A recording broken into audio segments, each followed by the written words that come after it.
Tonight, you are being asked to walk, not to arrive, not to solve, not even to understand, but simply to walk slowly enough that the forest folds around you like a dog-eared page in a favorite book. There is a forest, tucked behind the hills of memory, just past the edge of where worry fades and dream begins.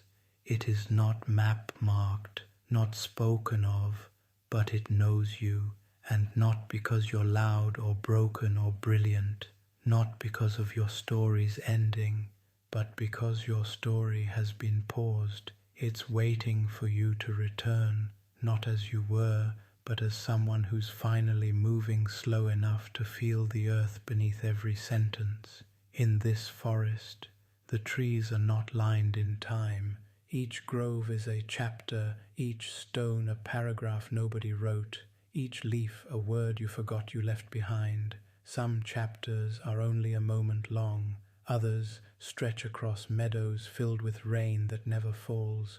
But one chapter, today's chapter, is ready to be read by you. Tonight you may not change, and that's okay, but something within you may slip loose. A knot may rest, a story may soften, you may forget the page number, but you'll keep the feeling of walking, not to find anything, only to let your breath become the bookmark in the forest that dreams in chapters. So breathe, let your shoulders fall, let your eyes drift slow, and if you can, set down the need to finish. You're not here to finish, you're here to remember. Some forests don't grow tall, they grow true, and some stories don't end, they simply wait for you to walk back inside.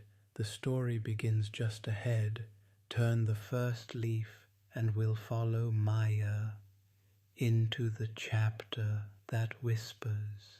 Maya hadn't meant to reach the forest, she had only meant to wander. A little walk, she thought, just something to clear her head after a day that felt too long and yet somehow empty. No storm to blame, no argument, no big moment, just that quiet weight that trails behind you sometimes, the kind you can't point to but feel settling in your shoulders. So she walked down the old gravel road behind the house, past the shed with its slanted red roof, beyond the rusted gate where the wildflowers like to climb, and then she saw it, a tree, not the forest, just one tree at first, but not just a tree. It was taller than the rest near it, though its bark was soft with age. Its roots curled outward in every direction, like the start of long, careful paragraphs wandering across the grass. A dozen tiny paper tags fluttered from its lowest branches, all blank except for one tag, scribbled in faint ink. It read, "Turn the page." Maya blinked, tilted her head. The breeze shifted and the tree creaked softly, like something stretching, not warning. And there, nestled beneath its roots, was a hollow space, vined and shadowed, just wide enough to step through. Not a tunnel, not a cave, something else, a threshold to where, she didn't ask. Some part of her already knew. She stepped in. The air changed. It always does when you cross into a place that's been waiting. Not colder, not warmer, just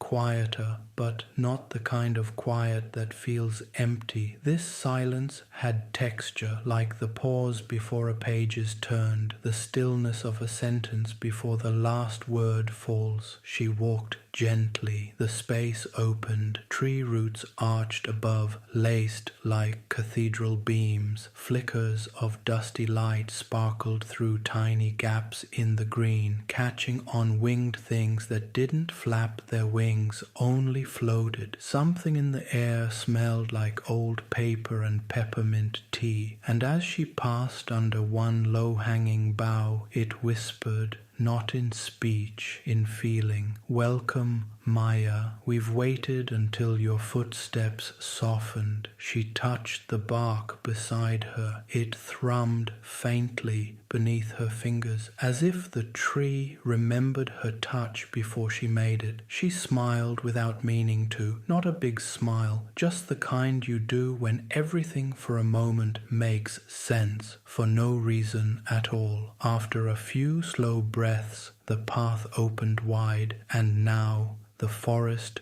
was fully here. She hadn't noticed earlier. It had crept in, like a page turning itself while she was still reading the last sentence. Branches above formed a roof without blocking the sky. Leaves shifted positions like letters, rearranging to form new meanings, and somewhere beyond sight, a book closed gently and another opened. On a branch nearby, carved in soft script, glowing faintly with sap. Chapter 1. The reader enters slowly. Maya kept walking, and as she did, the breeze behind her faded completely. Pages never blow themselves closed in this forest, only open when they're read with wonder. And tonight the story had begun again. The path beneath Maya's feet wasn't like anything she remembered walking on. It wasn't gravel or dirt, not sand, not moss. It looked like a path in the same way dreams look like memories, familiar but too soft around the edges to be real. She paused and crouched down, brushing her fingers over the trail. Not a pebble, not a leaf, but a line written into the ground, not etched, not hand-drawn. It looked like someone had written a sentence in dark ink, and then the forest had gently covered it, like tucking a child beneath gold-lit blankets of fallen light. She leaned closer. She walked softly, not to avoid being heard, but because she wanted to hear herself arriving. The words shimmered and faded. Maya looked up. All around her, branches swayed but made no sound. Leaves rustled but none fell, and the sky above seemed to pulse in slow rhythm with her breath. Most things were still, except the path. It kept appearing ahead of her, not paved, not planted, but written, a sentence or two at a time. Wherever she stepped, more words formed, not scripted by hand, but by presence. By her being there, she didn't feel watched, only read the way eyes trace a sentence, not to judge it, but to carry it forward. Here in this forest, she was both reader and story, and the earth beneath her seemed delighted at each footfall. Birds didn't chirp, but one nearby turned its head as if it already knew the next page. Onward, each step revealed more lines. She remembered once trying to fold a piece of paper into a swan and smiling when it looked more like a wave. She laughed quietly. "That's true," she whispered aloud, and the line at her feet glowed gently for a moment, almost in reply, then vanished. The next line didn't appear until she stopped under a tree where the light fell in dappled shapes. There, it wrote itself one word at a time. The forest was not trying to be wise. It was trying to get her to slow down enough to hear her own breath as a story. Maya sat down, cross-legged. The shape of the clearing seemed to tilt ever so slightly, like the path had curved into a comma, a pause, not an end. She pulled out her small leather journal, not for documentation, just companionship. She carried it everywhere, though it was mostly blank. She opened it now and noticed on the first page Something had been written, not by her, delicate handwriting, curled but certain. Welcome back. She blinked, smiled, didn't turn the page yet, just rested it on her knees. She could feel the forest letting her stay there a while, the way a good chapter lets you reread the same line 3 times because you like the rhythm of the words against your breath. When she stood again, the path had changed, not direction, but intention. 2 trails curved ahead, one to the right, one to the left. Between them, a line appeared. You can go either way, but only one path will teach you what your silence sounds like. She didn't rush the decision. Instead, she closed her journal, tied the ribbon, tucked it back into her coat, then stepped left, and as her foot touched the trail, a larger leaf than any before drifted from the trees, paper thin, textured like a page. It landed beside her. She reached down, turned it over, another line there, written in soft sap. Good choice? Then it blew away. The story wasn't guiding her, it was co-creating with her. And as she walked, she wasn't afraid of getting lost, because here, even getting lost would be written in lovelier ink. The path opened, not widely, just gently, like a book falling open to a remembered chapter. Maya stepped into a natural clearing, round as if the forest had politely taken a breath and stepped back to make space. The trees here stood farther apart, though their branches still reached out as if trying to hold hands just above her head. A breeze moved through, slow, quiet, careful. It didn't stir the pages in her pocketed journal, but it did stir something else. Scattered in the moss were slips of parchment, tucked like fallen leaves beneath roots, caught between small stones, balled gently into the curled edges of fern fronds. Her first instinct was to kneel, to be level with them, not to take, to listen. She reached for the first page she saw. It was the size of her palm, faded at the corners. She turned it over and read a single sentence.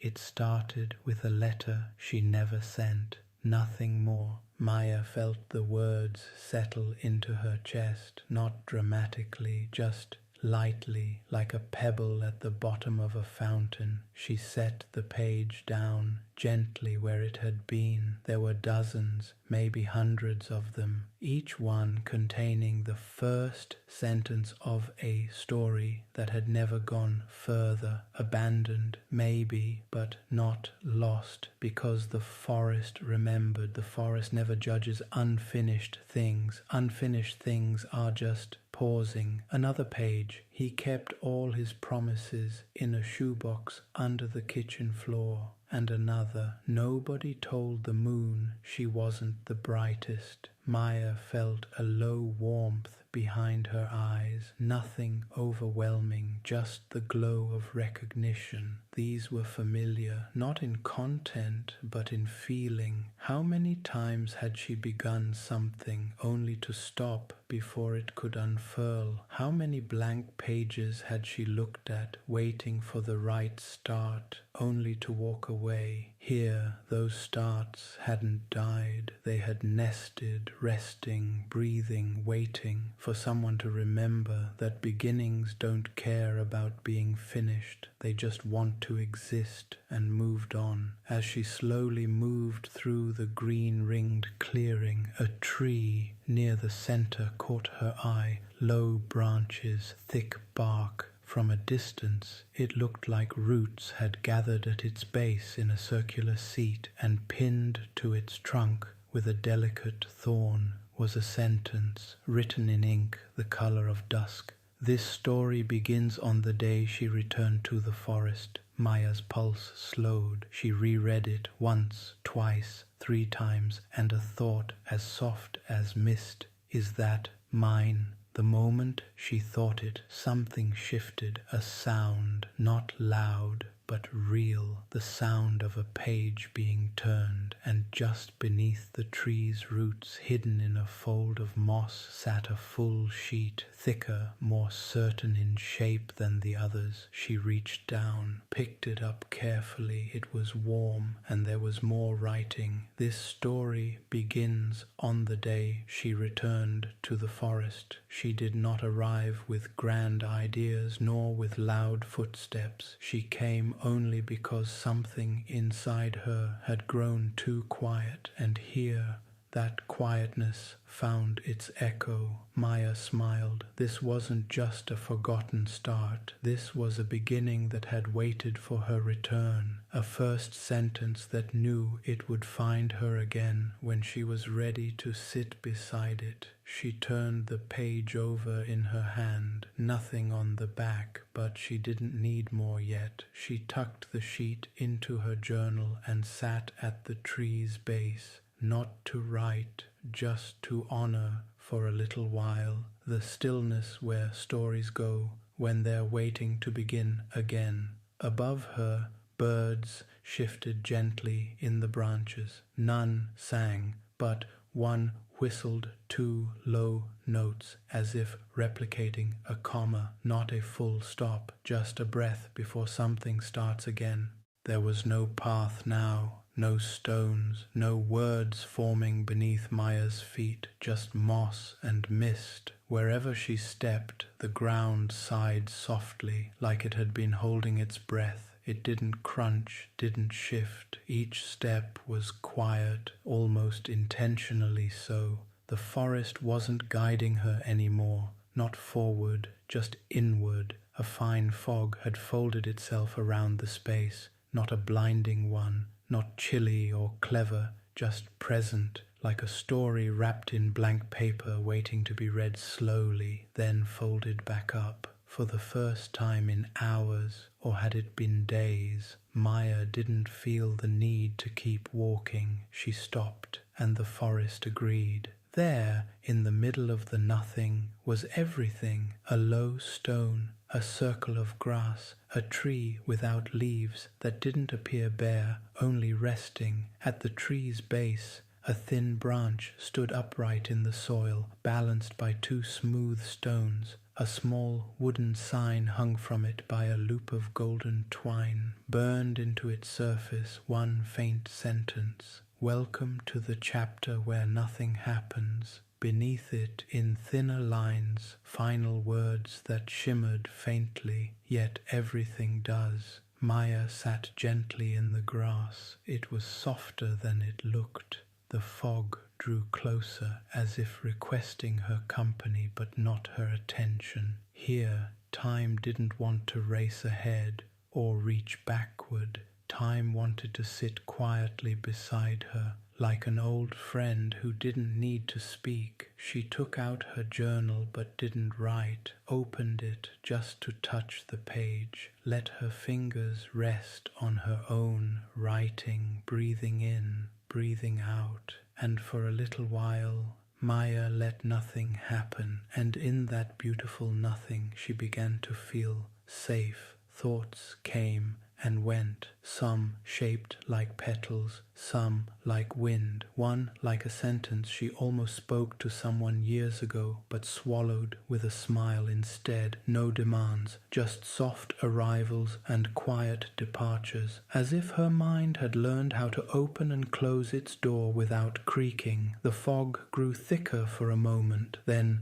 parted, but not with new paths, not with clarity, just slightly enough to reveal a chair, wooden, simple, turned toward nothing in particular. There was no writing on it, no symbols, just a cushion the shade of old tea leaves and a small indentation where someone long before her had rested here too. She moved toward it, slowly, sat. A whisper passed through the trees. Not words, only the sigh of a blank page, welcoming presence. Here's a truth the forest had waited to tell her. Sometimes you aren't meant to move, or write, or understand anything at all. Sometimes the story is the sitting being known, without needing to be explained. She closed her eyes. The world didn't spin, nothing shifted, nothing grand rose from the mist. But deep within her, somewhere curled between her breath and her heartbeat, something untied itself. No pain, no pop,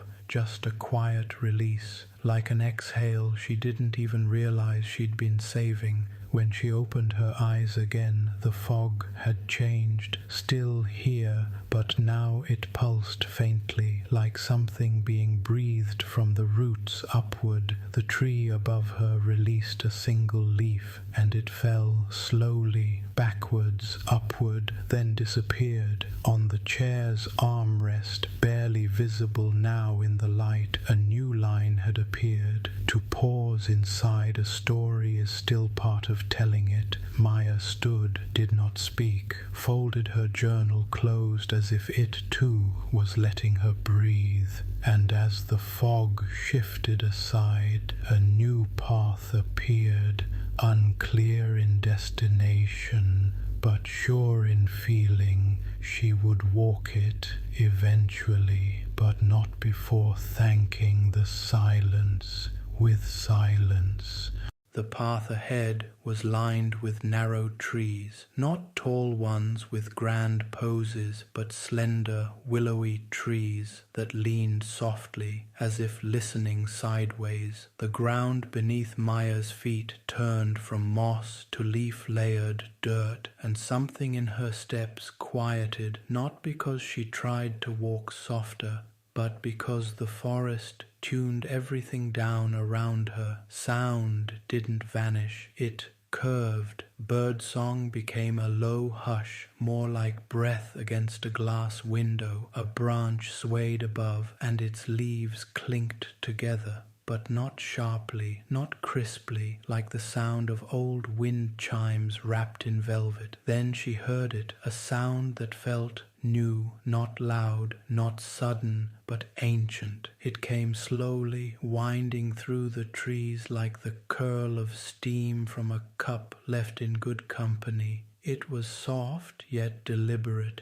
Kruk, kriak. A tree was turning, not bending, not breaking, but shifting. Its trunk rotated ever so slightly on its base, groaning with the weight of centuries, but not struggling, more like adjusting, opening its spine, lining up with her direction. The sound was not mechanical nor mournful. It was the sound of something ancient doing something intentional, and it settled into her bones with a clarity she didn't expect. She stood still, letting it continue. For reasons she couldn't name, she wanted to bow to the tree, and so she did. Not a dramatic bend, just a quiet forward fold, eyes soft, neck released. "Thank you," she whispered, and the noise ceased, not in reply, but in acknowledgement. She stepped closer. The shifting air around the tree seemed to hover in patterns, and then, rising faintly from the bark,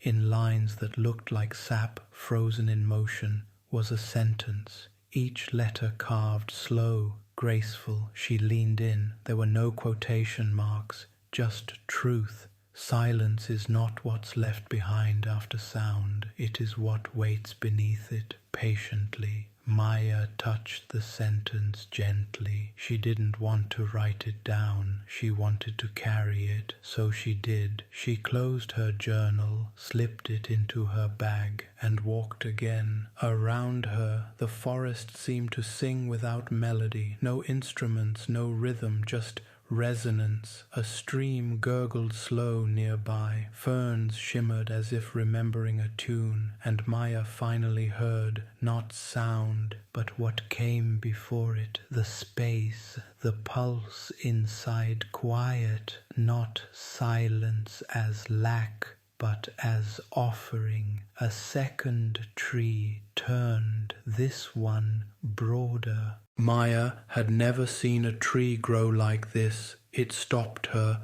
mid-step. At first glance, it looked like a tangle of roots reaching up from the ground, twisting and flowing into the air like caught wind. But when she circled around and looked again, she realized those weren't roots at all. They were branches, and they weren't reaching toward the sunlight. They were growing down into the earth and up where the base of a trunk might normally be. There was nothing but open air, a wide, gentle arc of delicate roots floating upward toward the canopy, not anchored to anything.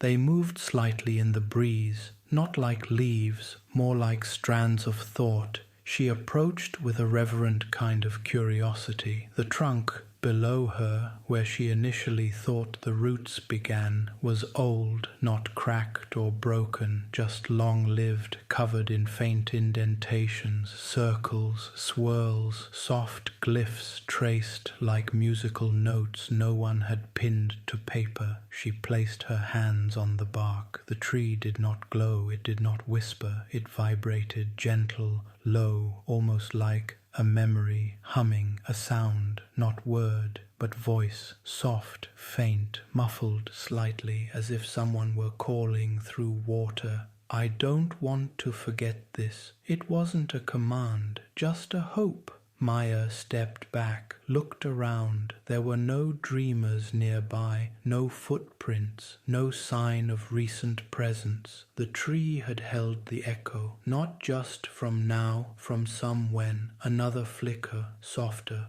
What if no one remembers her laugh but me? The tree tingled warmly beneath Maya's fingertips, and then, unexpectedly, a third voice, quiet, clear, hers. Maybe I don't need to be important. Maybe I just need to leave behind beauty only one person ever notices. She stilled, the vibration fading now, not disappearing, just resting. The tree didn't store words, it stored emotion wrapped inside words, not the messages people broadcast, but the small ones they whisper to themselves late at night while staring at ceilings or half reading books. The forest had caught them and tucked them gently into this tree's downward branches, not to display, not to archive, but to protect. And Maya, she felt honored, but also invited. She sat at the base of the tree, the true base, the one growing into sky, resting against the slow heartbeat of the earth's quiet air. She thought about what she might whisper if she thought the tree would keep it for her. She closed her eyes and let her next exhale carry the words without speaking. Inside her breath, she whispered, "Please hold the parts of me I might forget while learning how to be softer with myself." She didn't wait for the tree to reply. She didn't expect it to, but a warm breeze passed by, and one of the tree's sky-reaching roots brushed lightly across her shoulder, feather-soft, like a yes. When Maya stood, there were no scribbled messages burned into the wood, no light, no sound, just understanding, shared. And as she stepped away, the fog behind her settled again where she had sat, and another echo settled into the memory tree, waiting for someone someday to remember it kindly. The air shifted, not heavy, not cold, just familiar. Maya had only taken a few steps away from the memory tree when the wind changed. It stopped pushing from behind. It didn't rush ahead. Instead, it hovered like someone holding something just behind their back, waiting for you to guess what it was without giving it away too eagerly. She paused beneath a tree that looked like it had been carved from stacked cups of fog. Its branches held no leaves, just curved ribbons of bark that fluttered when there was no breeze. and then she heard it, a name, her name, not shouted, not spoken in full, just a syllable drifting through the space between the branches. Ma, drawn out slowly, not urgent, not calling, remembering. She turned, not to find who said it, but to feel where it came from. There was no one there, only more mist and a swirl of light rain that wasn't wet. The wind passed again, this time tugging slightly at her sleeve as it curved behind her ear. Maya, soft, like someone reading the sound of it after finding a story she'd forgotten she wrote. The wind here didn't behave like weather. It didn't rustle, didn't chase. It simply spoke what it carried. Names whispered into its movement. Maya moved forward slowly, through low ferns and shallow moss pools that made no sound beneath her feet. The air swirled again, and another name rose from it. Not hers, but one she didn't quite recognize. Everin, still, soft, still, sacred. She stopped and listened. The name curled upward along a nearby tree, hovered there, written in a shimmer that faded gently once it realized someone had heard. These must be the names the world didn't say enough, she whispered, or said once and then folded away. Another breeze, another name, Kala, then Dareen. With each whisper, a loose petal, paper thin, lifted from somewhere along the forest floor, drifted upward, not dying, just returning. Maya sat on a stone, curved like a listening ear. No birds sang, only the gentle rustle of memory wrapped in syllables, and as they passed, one name would fold into the next, like sentences in a poem someone was reciting slowly, just for the trees. She closed her eyes, let the wind touch her face, didn't chase the names, didn't try to understand. She simply thought, I'm here, you're not forgotten. And the wind responded, not in words, but with warmth, a hush, a knowing. One name, just one, floated close. May's, not quite hers, but close. It settled on a leaf just beside her knee. She opened her eyes and touched it, and a memory rose, not hers, but someone's. A girl cradling a pebble painted to look like the moon, whispering to it, tucking it under her pillow, saying, when I grow up, let the wind remind me of who I was before I hurried. And just like that, the name faded. The pebble glowed once, then slept. Maya wiped a tear from her cheek, didn't know it had fallen. Not sadness, just recognition. And when the wind moved again, it said no names. It simply wrapped around her shoulders, held, then continued. She stood, let her hand brush softly over another half-glowing leaf. Didn't read it, didn't need to, but whispered, whoever you are, I remember you now, even if only for this moment. The breeze turned, and down the curved path she hadn't seen before, light shifted, not brighter, just wider and full of small,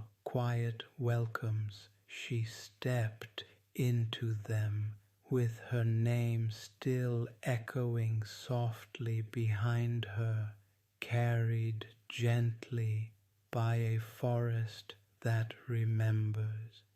The trees parted like curtains, slowly, letting in the kind of light that felt like a story remembering where it paused. Maya stepped into the clearing and froze, not from fear, but from awe. Before her stretched a bridge, wide, long, suspended in a soft silver mist that never moved too fast to be seen.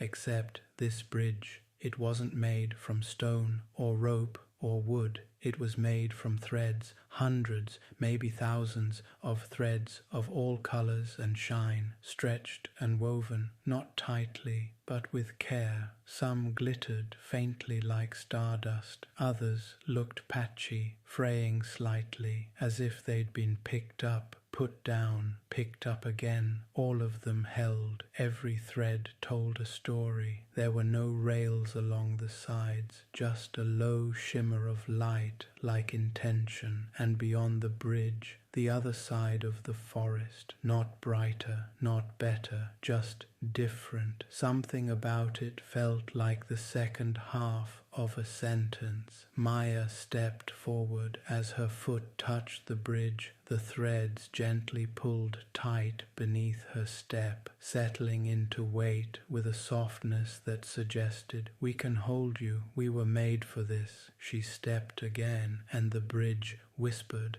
not words, just single threads of echo fluttering up from the path as she moved. One said, "The story I never wrote about the girl who could speak to clouds." Another pulsed, "The painting I meant to finish of my father holding a paper umbrella, smiling at the wrong part of the sky." Still another, "A library where books choose you." I got as far as the shelves breathing, then I stopped. Maya heard each thread, not with her ears, with that part of the heart that knows where you once carried something quietly and never spoke of it again. She paused. One section of the bridge flickered, the ground tugged slightly beneath her, and from the mist beside her rose a half-shaped dream, a violin made of pages, a cup made of light, a film reel unspooling one frame at a time. She watched as it hovered, held no meaning, until she remembered, "I had this image once of a child who walked through other people's dreams with a silver umbrella, and I never finished it." The threads responded, not with praise, but with presence. The space around her swelled slightly, as if the idea was breathing again. "You didn't fail it," the dream seemed to say. "You just needed to walk slower before trying again." She continued across, each step quieter, each thread more comforting. Now some threads didn't show dreams. They showed moments left unfinished, a goodbye not fully said, a poem with no last stanza, a memory someone laughed through so they wouldn't cry. And Maya whispered to that one, "It's okay, you're still here." The thread glowed faintly and wove itself gently back into the next length of bridge. At the center of the crossing she paused. There, sitting simply on a woven pedestal of soft gold string, was a box, not locked, not heavy, just tied with a single ribbon of ink-dyed fabric. She touched it. It opened with no resistance. Inside, a spine of a book. No cover, no pages, only the backbone, and a note on a slip of clean, soft parchment. Not every story ends. Some just stretch their arms for years, waiting to hold you when you're ready again. Maya looked down at the open box, then at her journal, then across the remaining bridge. "Maybe," she whispered, "I don't need to finish anything just yet. Maybe walking gently was enough. Maybe stepping softly is its own kind of sentence." She closed the box, left it on the pedestal, not finished, but heard, always heard, and as she stepped to the other side, the threads behind her shifted slightly, not to erase her path, but to carry it now, like a bookmark made of peaceful footsteps. When she reached the far end, the mist lifted and the forest sighed. The chapter turned, and she didn't have to know the title, only that the sentence was still being written with her. The trail beyond the bridge was narrower, more like a hallway made of roots and breath. Maya walked carefully, not to avoid branches, but because something in the air told her that quiet mattered now. A new kind of hush, not sad, not expectant, just sacred. The trees here grew in curved shapes, their trunks bent in the middle like they were reading over invisible shoulders. Their branches reached downward, not to drop leaves, but almost as if offering blessing. Maya felt like she had stepped into a room made of listening,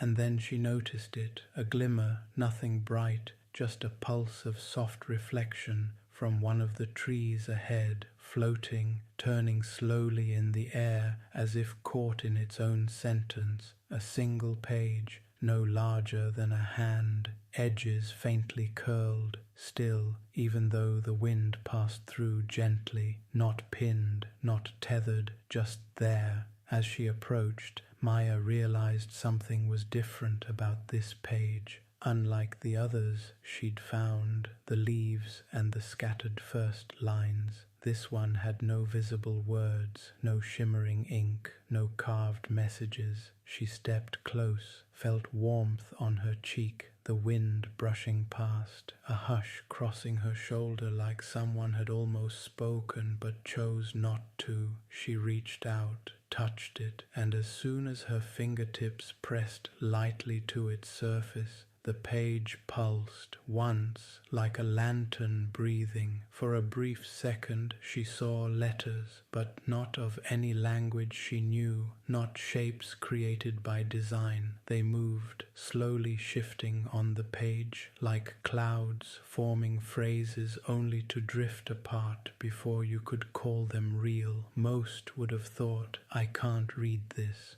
Most had. In fact, long ago, the page had drifted among many dreamers, each trying to understand, trying to read it. None could, so the forest gave the page a home here, let it float, let it wait, until someone stopped trying to read and simply accepted it. Maya let her hand fall away, did not furrow her brow, didn't squint. She tilted her head and whispered, "You don't need to explain yourself." And suddenly the letters stilled. They didn't form words, but she understood. The page was not made to be read. It was made to be felt, to be near, to exist with someone for a moment without needing to become anything. It floated gently closer to her. She didn't take it, didn't fold it, just held her palm out. The page touched her skin and stayed. No lines appeared, no revelations, just languaged ease, like a knowing hand placed over a racing heart. Inside her chest a sob formed, but didn't rise. Not sorrow, just the moment when the skin beneath your ribs remembers what peace feels like. The wind passed, and the page lifted gently from her palm, curled once around itself, like paper learning to rest, closing in your lap, and floated a few feet above her head, still wordless, still perfect. And somewhere, from somewhere deep in the forest itself, she heard a voice, not sound, say softly, "Thank you for seeing me even when I had nothing to show." For a long time, Maya stood there, held by the space where comprehension wasn't needed. And as she walked on, she didn't look back, because she didn't need to. The unread page didn't need remembering, only being witnessed once, fully, softly, by her.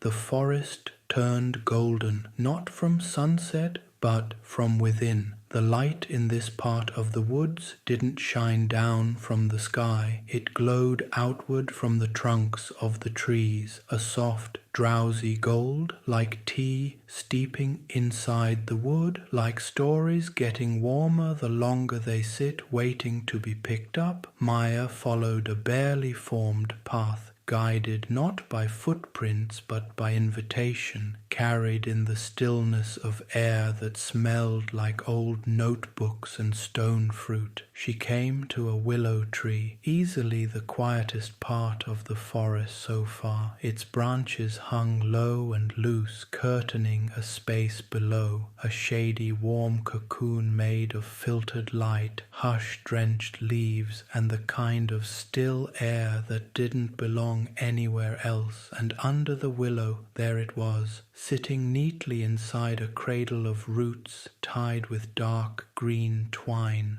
A journal. She knelt in front of it, not reaching yet, looking. Its cover was worn but solid, a faded canvas brown edged with fabric that had once been burgundy. There were smudges near the corners. Maya could almost imagine the thumbprints. Someone had held this book a lot. She reached for it. It was warm. The twine wasn't tight, just knotted twice, like a small ritual saying, "If you open this, open carefully." She untied it, opened the journal. No locks, no blank pages. It greeted her with a simple note scrawled in soft, tilted pen. "If you're reading this, you're a story person too." A soft breath caught in her throat. She read on. The next page held clippings, phrases glued in, pressed from other lines, drawn in the margins, tiny silhouettes of windows, a teacup holding stars, a feather brushing over a house, a staircase floating through clouds. Underneath each were fragments.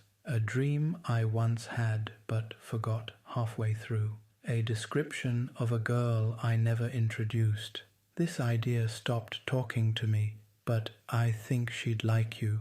Maya turned pages slowly. Some were full, some had only a few lines, barely more than whispers, but every word hummed with the familiar ache of a person who loved ideas more than explanations, someone whom story had kept safe, even when they didn't know what part to write next. One page caught her breath. "I wrote stories that always had middles because I was too afraid of beginnings and too busy to write endings." She traced the letters without touching them, and then another page titled in shaky script, "For the reader who opens this someday."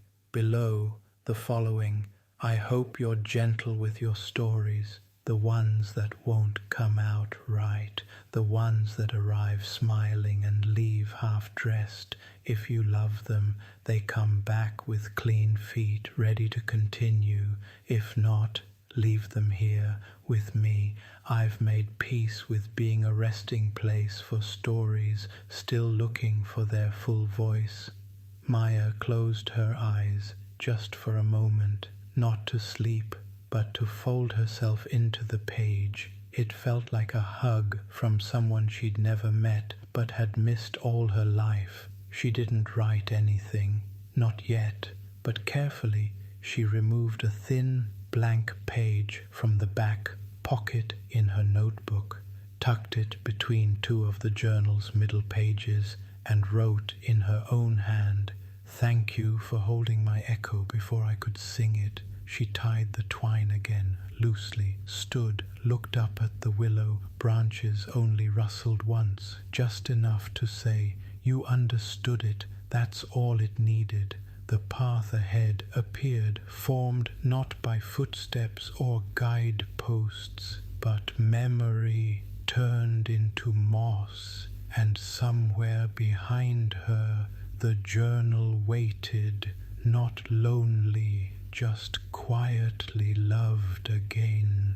This part of the forest smelled like ink, not the harsh kind from ballpoint pens or blackboards, but the soft stained scent of old letters, of poems folded and hidden in jacket pockets, of books passed hand to hand just before falling asleep. Maya followed a winding string of fireflies, their bobbing light faint and unbothered by the coming dusk. They meandered beneath her pace rather than ahead of it, as though guiding her backward. not forward. And there, between two birch trees, whose trunks bent slightly inward, almost like a quotation mark, she saw it, a small wooden arch, a frame hovering with no wall, along the top, carved gently into wood, softened by wind and time. Chapter 47. You didn't know this was yours. She stepped through. Nothing changed visibly. No flash, no page turn, not even the wind stirred, but her breath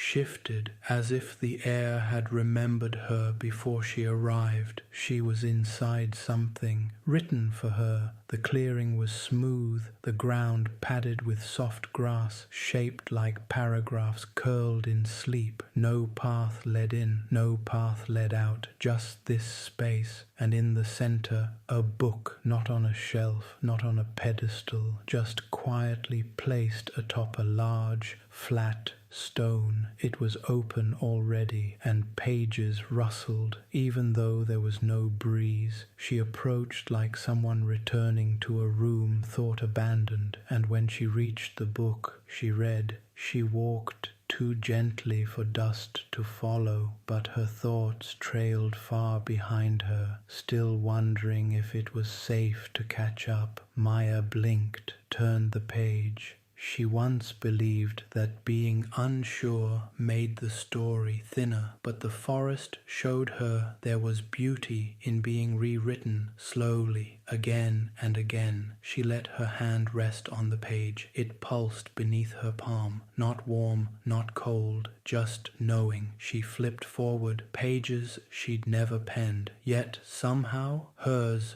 The descriptions, the awkward metaphors, the scattered details of teacups and open windows. They were written in a language she did not remember creating, but that her heart understood instantly. One line read, "She paused near a willow, holding someone else's story, never realizing that, just by reading it, it became hers too." She smiled, closed her eyes, spoke aloud. Is this what it means to belong to a story?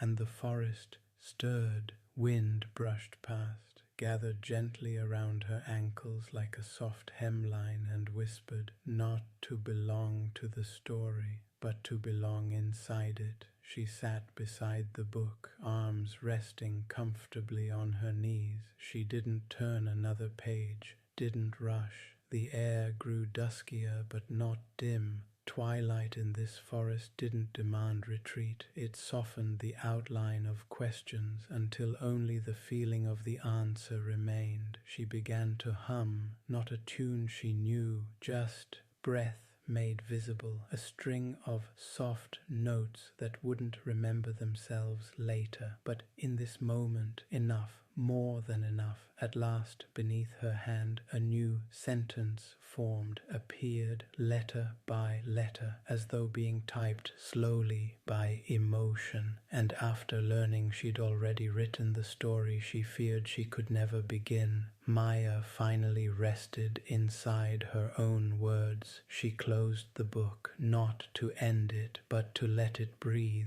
to let the page settle and the memory root into the dusk. She adjusted her bag, stood, and the archway behind her flickered, no longer glowing, but still present, waiting for a return, not as a reader, not as a writer, but as someone who finally knew. The forest hadn't been giving her its story, it had been reading hers aloud, one page at a time. The trees whispered in ripples. Their leaves didn't rustle so much as nod one after the other as Maya stepped into a part of the forest where the light seemed drawn downward. There was no sign, but she felt it in the air, that something ahead would be still, not like a pause, but like a mirror waiting to be noticed. The land began sloping gently, the underbrush grew thinner, and the sound of water, not roaring, not flowing, just sitting, drifted up ahead. She followed the sound. Her steps softened to match the mood of the space until the trees opened wide to reveal a pond, small, shallow, perfectly round with no shore, just green that fed directly into light reflecting water. The surface, glass, sky above but not reflected, birds near it but not echoed. Only one thing lived clearly in the water, Maya, but not the Maya standing at the edge. This reflection was different. This Maya stood taller even without trying. She didn't grin, but her resting expression looked comfortable, like someone who had forgotten how to perform tension and simply chose to feel instead. She wore no different clothes, held no artifacts, but she gave off the warmth of a person who had stopped asking for permission to breathe deeply. Maya crouched down near the edge, didn't speak. The reflection didn't mimic every movement, not perfectly. Sometimes it stayed still when Maya blinked. Other times it smiled just before she did. This wasn't a magic trick. This wasn't future sight. It was the forest showing her what could rise gently if she kept walking softly, if she kept being kind, especially in quiet moments, unfinished thoughts and self-forgiveness whispered late at night. The reflection stood, held up a hand toward her, not a wave, an invitation, and inside Maya's chest she felt a pressure release. The phantom weight of whatever she'd buried in timelines that no longer served her. "You don't have to get it all right," she whispered. The reflection nodded and vanished. Only the trees reflected now. The pond gave back the quiet. She stood feeling deeply still and yet wide open, like a new shelf had cleared inside her, ready for gentler stories from herself to herself.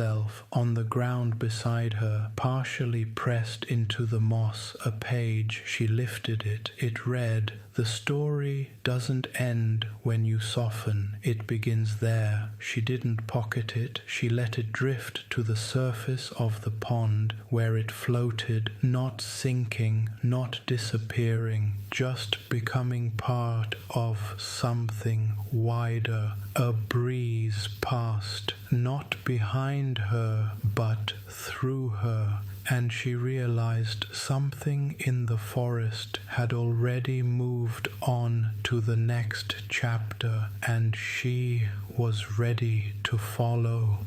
The path grew narrower again, but not tight. It simply curved like the curl of a breath you let out after holding something heavy and realizing you don't need it anymore. Everything in the forest now seemed to lean behind her. She still walked forward, but it was clear the story had already begun its closing lines. The air wasn't still. It was grateful, crisp but gentle, a light wind that no longer needed to carry anything away. It reminded her of the feeling you get when waving goodbye from a train platform, when the sadness isn't sharp but the journey is necessary. Maya passed through soft grass woven with golden-tinged elements of dusk. The trees here no longer offered places to sit, not because they were closed,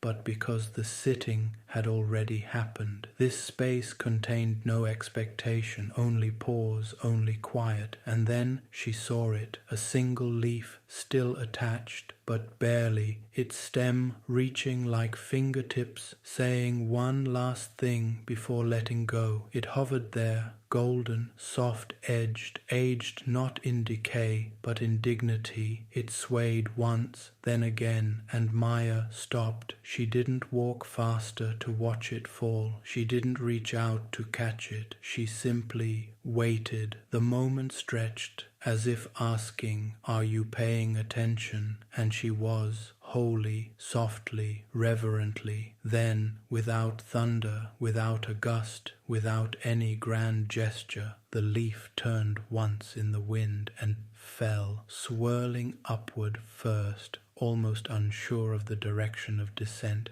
then letting gravity hold it in its palm. It landed beside Maya's boot, quiet, perfect, precise. She knelt slowly, not to pick it up, but to be level. She breathed and mirrored the leaf's stillness. That was it. Nothing more happened, and everything did. A few feet away, marking the side of a tree, trunk carved in smooth lines. This is not the end, but the signal that the page may be turned whenever you are ready. Maya didn't cry, didn't say goodbye. She just placed her hand near the leaf, then rose again. The wind ran one last line through her hair, like a page being closed softly under a blanket, with a whisper of, "You read this well." Up ahead, a slope, downward, not sharply, but returning, the kind of path that leads home without demanding effort. Maya stepped toward it, and the forest, having told her story in fragments and leaves and loops, stayed behind, but not apart, not lost, just written where it was always meant to live. The sky had settled into its softest blue, not the brightness of day, not yet the velvet of night, that in-between hour, the color of the last page, just before a book closes itself. Maya followed the slope until it ended in a quiet, natural circle. Not quite a clearing, but a cul-de-sac of trees that bowed gently toward one another, like old storytellers finishing their tale with a warm sigh. And in the center of it all, on a smooth, flat stone, sat a book, closed, no title on its cover, its edges faintly glowing like the last coals of a kind fire. The light didn't pulse, it just was, warm, sure, still. Maya approached slowly, as if someone else might still be reading it, but there was no one, just her and this book and all the stories they carried. She stepped closer and sat on the stone beside it, didn't open it, just reached out and laid her palm against the cover. It thrummed, not like paper, but like memory. Something stirred in her, not on the surface,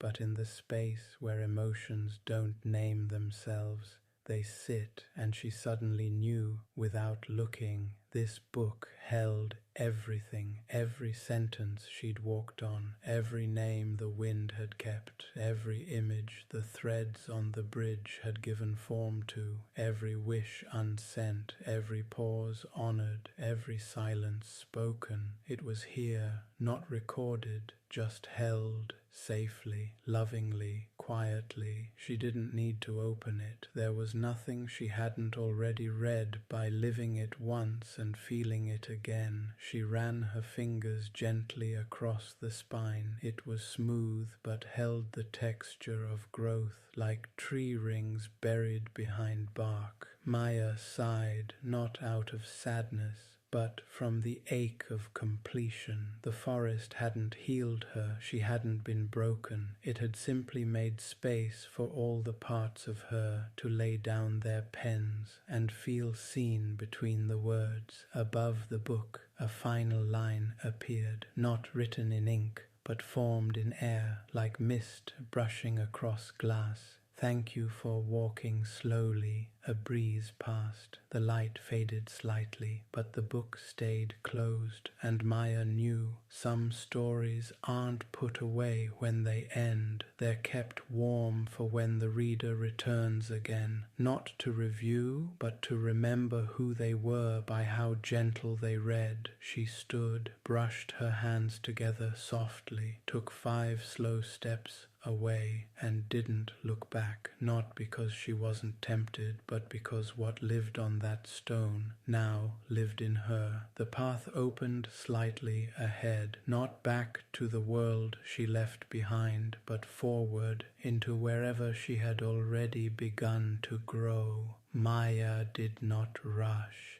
She stepped past the last tree, the same way a reader turns the final page, slowly, gratefully, without needing the ending to explain everything. Behind her, the forest exhaled once, not goodbye, just thank you. And ahead, the world waited, but this time she carried something with her. Not a book, not a leaf, not a line, just the knowing that she had been read, and gently she'd learned how to read life back, one quiet chapter at a time.